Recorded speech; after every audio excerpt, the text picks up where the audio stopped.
Rajesh law centre में आप लोगों का स्वागत है। आज हम लोग चर्चा करेंगे सिविल प्रक्रिया संहिता के आदेश 9 नियम 6 जहां एक पक्षीय डिक्री के पारित किए जाने के बारे में प्रावधान किया गया है।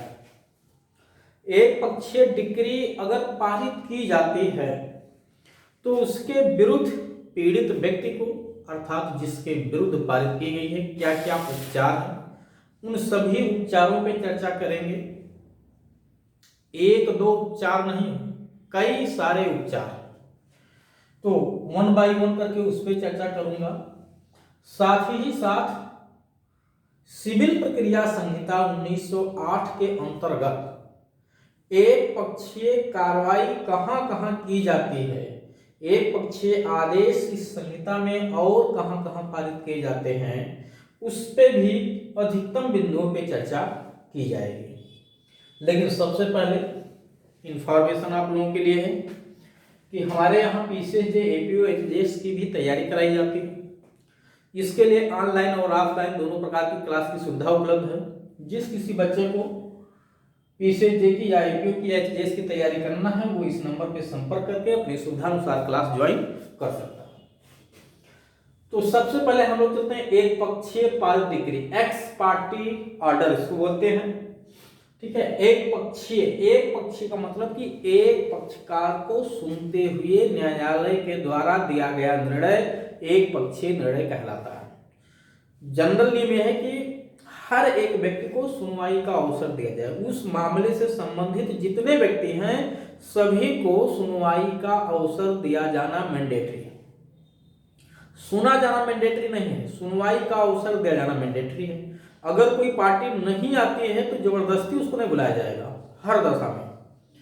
तो अगर कोई पार्टी को इन्फॉर्म कर दिया गया उसके बाद भी वो नहीं आती है तो एक पक्षीय कार्रवाई की जा सकती है।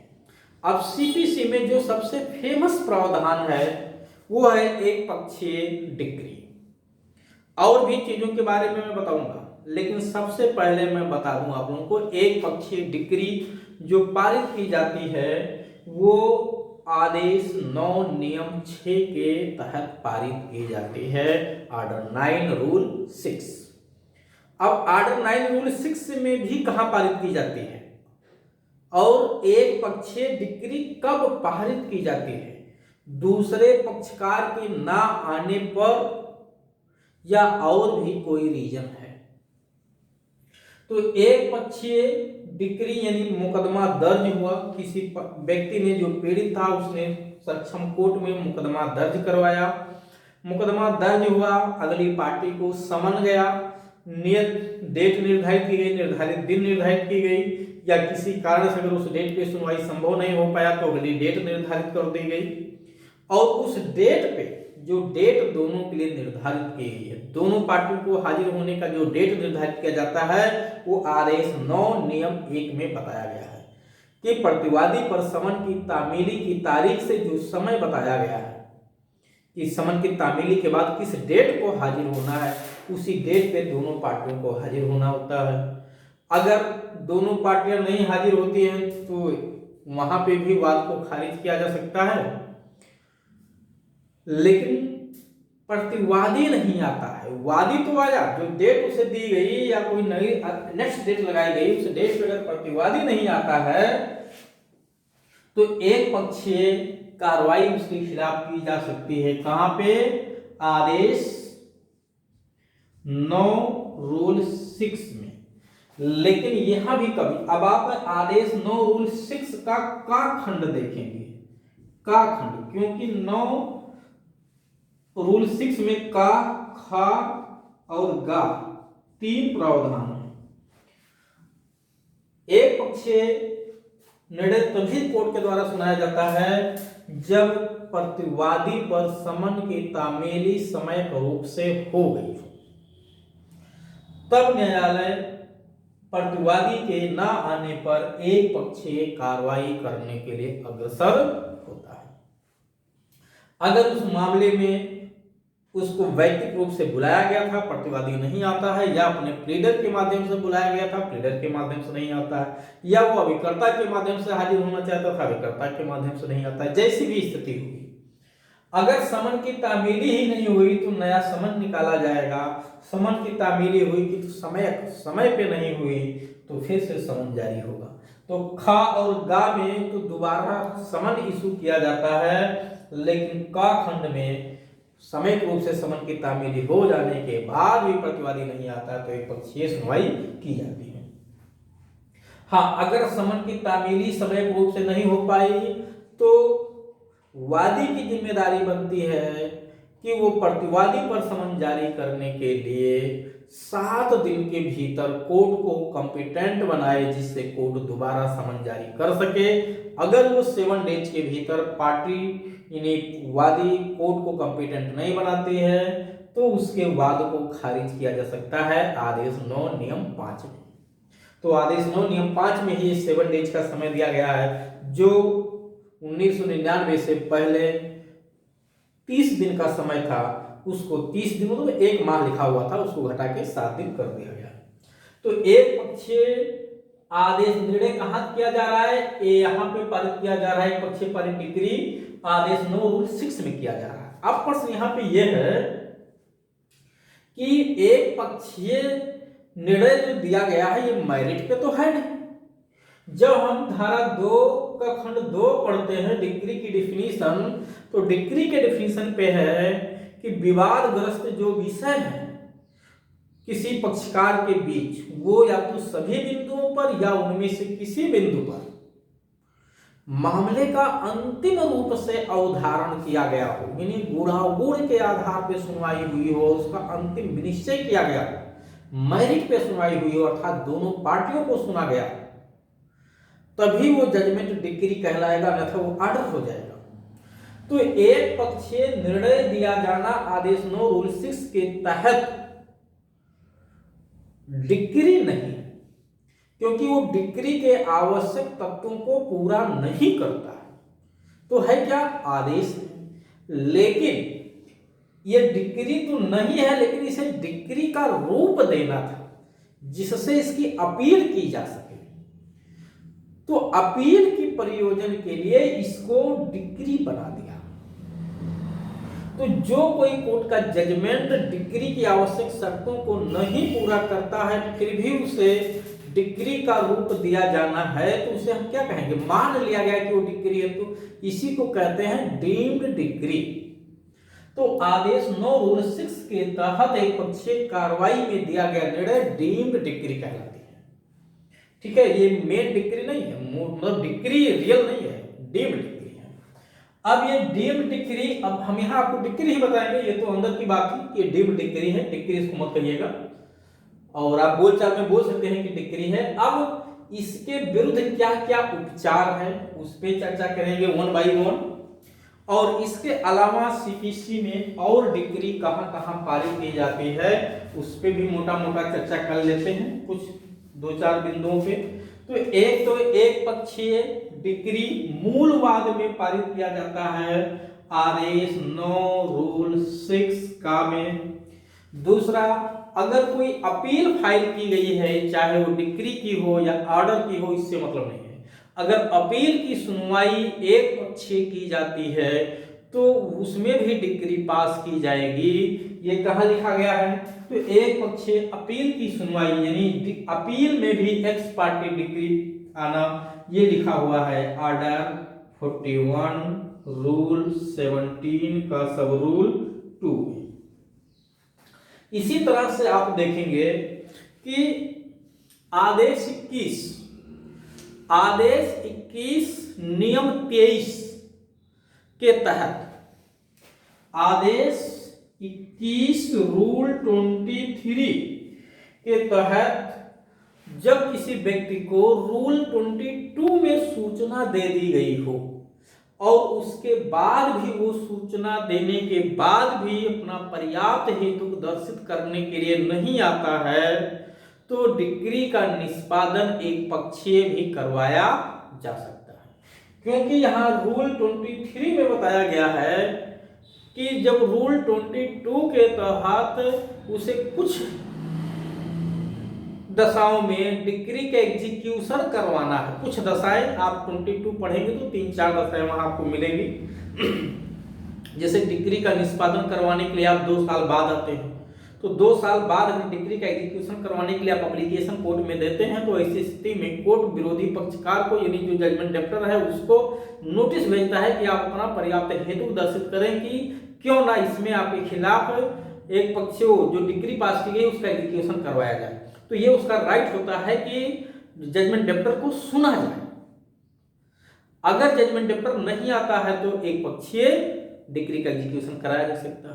तो इस तरह से आप देखेंगे तो आदेश 21 नियम 22 में 4 ग्राउंड्स बताए गए, 3-4 ग्राउंड्स करके उसमें है, जिसमें यह बताया गया है कि निम्नलिखित दशाओं में अगर डिक्री के एग्जीक्यूशन के लिए एप्लीकेशन डिक्रीदार के द्वारा पालिका को दिया गया है तो उसमें डिक्री का एग्जीक्यूशन तभी करवाया जाएगा जब डिक्री जजमेंट डेप्टर को पर्याप्त हेतु जो है दर्शित करने के लिए अवसर दे दिया गया हो।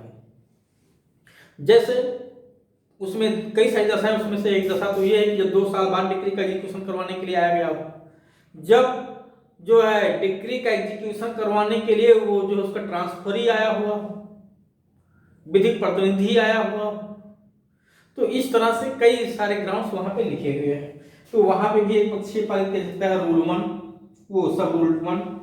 इसके अलावा आप देखेंगे पूरे सीपीसी के तहत, सीपीसी के आदेश 21 के तहत अगर किसी भी व्यक्ति ने, चाहे वो वादी हो या प्रतिवादी हो, वो चाहे डिक्री हो डिक्रीदार हो, वो जजमेंट डेप्टर हो या जो है डिक्री होल्डर हो, इससे मतलब नहीं है, अगर किसी ने आदेश 21 के किसी भी नियम के तहत कोई भी कार्रवाई करने के लिए एप्लीकेशन फाइल किया है कोर्ट में, और वो एप्लीकेशन पे जो निर्धारित समय है सुनवाई के लिए दूसरी पार्टी नहीं हाजिर होती है या वो व्यक्ति खुद नहीं आता है, तो उसके आवेदन को एक पक्षीय खारिज किया जा सकता है।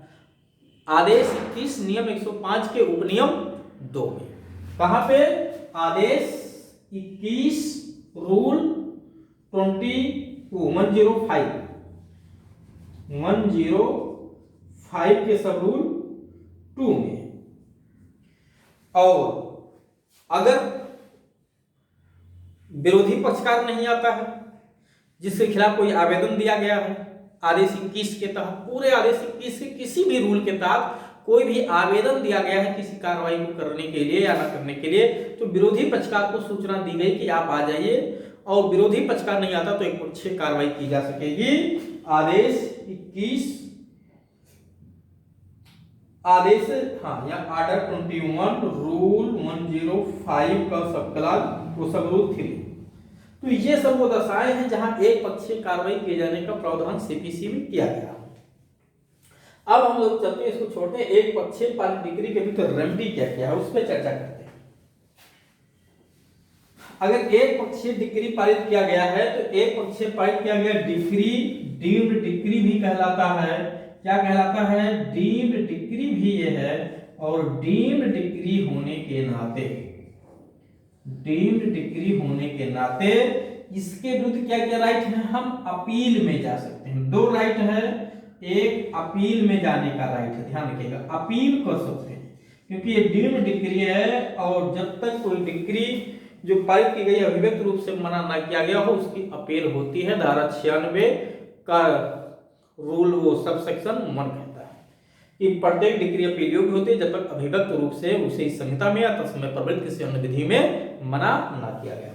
तो अपील कहां होगी? धारा 96 एक पक्षीय पारित किया गया है तो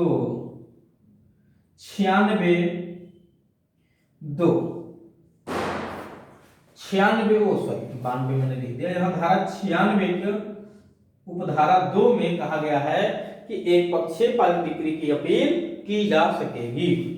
ठीक है, इसी तरह से आप धारा 100 के क्लास में भी देखेंगे, धारा 102 में भी मिलेगा आपको एक पक्षीय जो है डिक्री की सुनवाई की भी अपील की जा सकेगी। तो धारा 96 धारा 102 भी आप मैच करा सकते हैं यहाँ पे। इसके अलावा अगर कोई व्यक्ति डीम्ड डिक्री के विरुद्ध अपील नहीं करना चाहता, कोई व्यक्ति डीम्ड डिक्री के विरुद्ध अपील फाइल नहीं करना चाहता है, तो उसके विरुद्ध वो रिव्यू में जा सकता है। तो सेम कोर्ट में उसको पुनर्विलोकन का अधिकार है, पुनर्विलोकन जिसको रिव्यू कहते हैं। ये कैसे पता चलेगा कि वो अपील में नहीं जा रहा तो रिव्यू कर सकता है? रिव्यू करने का अधिकार कहां से उसको मिलता है? तो ये रिव्यू करने का अधिकार धारा 114 से मिलता है। धारा 114 में लिखा हुआ है कि न्यायालय का कोई भी डिक्री आदेश जिसकी अपील अनुज्ञात नहीं है या जिसकी अपील अनुज्ञात है की नहीं गई है या लगभग न्यायालय के विनिश्चय पे निर्धारित किसी मामले को जिससे कोई व्यक्ति व्यथित हो सेम कोर्ट में रिव्यू फाइल कर सकता है। तो अगर डीम्ड डिक्री के विरुद्ध हम अपील कर सकते हैं, धारा 96(2) हमें छूट देती है। और अगर हम अपील नहीं करना चाहते तो इस डीम्ड डिक्री का रिव्यू ही फाइल किया जा सकता है, धारा 114। इसके साथ ऑर्डर हमें 47 पढ़ना होगा। चलिए, अब दूसरा रेमेडी क्या है कि एक पक्षीय डिक्री को हम अपास्त कराने के लिए सेम कोर्ट में आवेदन कर सकते हैं, जो सबसे ज्यादा पॉपुलर और फेमस है, जो अक्सर लोग इसको जानते हैं कि एक पक्षीय पारित डिक्री को रिस्टोर कराने के लिए सेम कोर्ट में हम एप्लीकेशन दे सकते हैं। ये कहां पे? अपास्त करा सकते, अपास्त कराने का अधिकार, अपास्त कराने का अधिकार, राइट टू रिस्टोर। ये कहां हमें राइट मिलेगा? ये आदेश 9 रूल 13, आदेश 9 के रूल 13 में ही हमें ये अधिकार मिला हुआ है कि हम सेम कोर्ट में जाकर के रिस्टोर करा सकते हैं। तो ये भी हमें एक राइट है। तो एक राइट अपील का 1, दूसरा राइट रिव्यू का, अगर हम अपील में नहीं जाए तो पुनर्विलोकन में जा सकते हैं डीम्ड डिक्री के विरुद्ध। तीसरा राइट हमें है सेट असाइड कराने का, कि हम उसको सेम कोर्ट में जाके सेट असाइड करा सकते हैं। ठीक है। हाँ, यद्यपि अपील में भी जाकर के हम उसको चैलेंज करेंगे या रिव्यू में भी जाकर चैलेंज करेंगे, सेट असाइड कराने के लिए भी जाकर के उसको चैलेंज ही करेंगे। दूसरा राइट हमें यह है कि अगर अपास्त कराने का जो अधिकार हमारा है, जब मैं आवेदन फाइल करता हूं और ये आवेदन अगर हमारा मंजूर ना किया जाए, ना मंजूर कर दिया जाए, यानी हमारा आवेदन खारिज कर दिया जाए, तो जो खारिजी का आदेश होगा, यानी अपास्त कराने का जो अधिकार है, आवेदन के खारिज किए जाने पर, आवेदन के खारिजी पर हमें क्या राइट है? अगर ये आवेदन मैंने किया सेट असाइड कराने के लिए, तो अगर ये खारिज हो गया तो इसके विरुद्ध ये खारिजी का जो जजमेंट है, ये ऑर्डर कहलाएगा और इसकी अपील हम फाइल कर सकेंगे। कहां? देखिए, 2 राइट हमें मिलेंगे। एक, हम अपील कर सकेंगे क्योंकि ये एक ऑर्डर है, और इसकी अपील कहां मिलेगी? ऑर्डर 43 रूल 1 घा में मिलेगा। ठीक है, 1 घा देख लीजिएगा एक बार, अगर गलत होगा तो गा होगा, नहीं तो आपको यहां मिल जाएगा अपील। ठीक है, जो भी प्रोविजन लिखा जाता है इसको बुक से डायरेक्ट से जरूर मैच करा लिया करिए, क्योंकि गलती हो सकती है, कहीं मिस्टेक हो सकता है। आवेदन की खारिजी के विरुद्ध हमें अपील करने का राइट है। दूसरा, अगर हम अपील न करें तो फिर हमें धारा 114 रिव्यू फाइल करने की छूट देती है। तो हम अपील ना करके क्या कर सकते हैं? पुनर्विलोकन फिर कर सकते हैं। यहाँ कौन सा पुनर्विलोकन? आपको शायद 2 बार आपने पुनर्विलोकन को एक लिख दिया, नहीं 2 बार नहीं लिखा हूँ। ये जो फर्स्ट है पुनर्विलोकन मैंने लिखा है, ये जब डीम्ड डिक्री मान करके हम अपील करना नहीं चाहते तो हम रिव्यू में जा सकते हैं। यहाँ जो रिव्यू मैंने लिखा है, ये जब हम एक पक्षीय आदेश को अपास्त कराने के लिए सेम कोर्ट में एप्लीकेशन किया और सेम कोर्ट ने मेरे एप्लीकेशन को नामंजूर कर दिया, तो ये ऑर्डर है और इस ऑर्डर के विरुद्ध हम अपील, ऑर्डर 43 रूल 1 घा हमें देता है कि अपील में जा सकते हैं। अगर हम अपील में ना जाए तो हम रिव्यू में जा सकते हैं। तो आवेदन के नामंजूरी के खिलाफ भी हम रिव्यू में जा सकते हैं, और ये एक पक्षीय डिक्री के विरुद्ध हम रिव्यू में जा रहे हैं, तो दोनों में अंतर है। तो आपने देखा एक राइट यहाँ है, एक ये 2 है, एक 3 है, एक अपील 4 है, और एक रिव्यू, ये रिव्यू हो गया, तो 5 राइट मिल गया। कितना मिला? एक पक्षीय पारित डिक्री के विरुद्ध क्या क्या रेमेडी है? हमें 5 रेमेडी है, ध्यान रखिएगा। एक पक्षीय डिक्री, यहाँ कोई नया बात नहीं ला सकते, ध्यान दीजिएगा। एक पक्षीय डिक्री अगर पास हुई है तो हमें 5 प्रकार के रेमेडी, और ये रिव्यू कहाँ करेंगे? ये रिव्यू हम धारा 114 आदेश 47, ध्यान रखिएगा, धारा 114 और ऑर्डर 47 में हम रिव्यू कर सकते हैं। तो एक पक्षीय पारित डिक्री के विरुद्ध कितने रेमेडी हैं? टोटल 5 रेमेडी हैं। ठीक, तो इसी तरह से आप लोग चैनल को विजिट करते रहिए, बहुत सारे वीडियो पड़े हुए हैं, और भी वीडियो अपलोड होते रहेंगे समय के अनुसार धीरे धीरे करके। क्योंकि एक बार में तो सब कुछ अपलोड करना संभव नहीं है और धीरे धीरे करके अपलोड करता रहेगा। हाँ, आप लोग चैनल को बीच करते रहिए, सब्सक्राइब करके रखिए, जिससे कोई भी वीडियो अपलोड हो तो उसका नोटिफिकेशन आपके पास पहले पहुंच जाया करे और अपने दोस्तों के पास भी शेयर कर दीजिए, जिससे वो लोग भी इस जानकारी को प्राप्त करके अपने ज्ञान में वृद्धि करें। साथ ही साथ नोटिफिकेशन तो मैंने पहले ही सूचना आप लोगों को दे दिया है कि हमारे यहाँ PCJ APOS की तैयारी कराई जाती है। जिस किसी बच्चे को ऑफलाइन या ऑनलाइन क्लास ज्वाइन करना है तैयारी के लिए, वो इस नंबर पर संपर्क करके अपनी सुविधानुसार क्लास ज्वाइन कर सकता है।